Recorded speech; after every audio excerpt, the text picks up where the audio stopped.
Rồi mười lăm luôn. Vậy là ngon nè. Vậy là cái.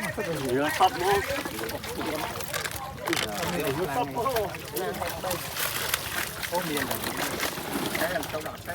Mà mỗi tháng một tay mày.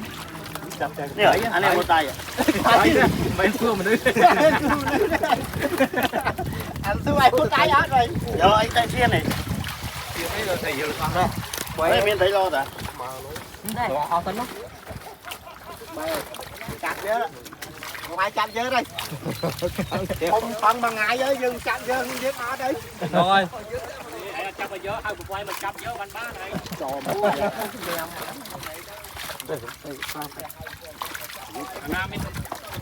Nè biết qua hai con chắp không? Này tại cô này mà mà.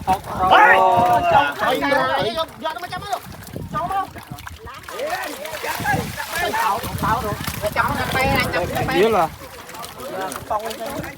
Đây à? Đây, này. Nhưng mà thi cho một tớ ơi, luôn tớ luôn đi. Ba lên bánh chợ thì mày ăn đi.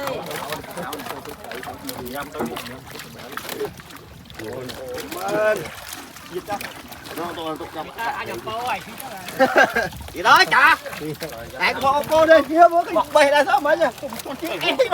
Chứ bữa mấy lom chú ơi, chứ bữa ăn cái đó thấy lom chú ơi chứ bữa. Lom chú thuốc búa đây, ra tay đó đây. Này này, chú ơi.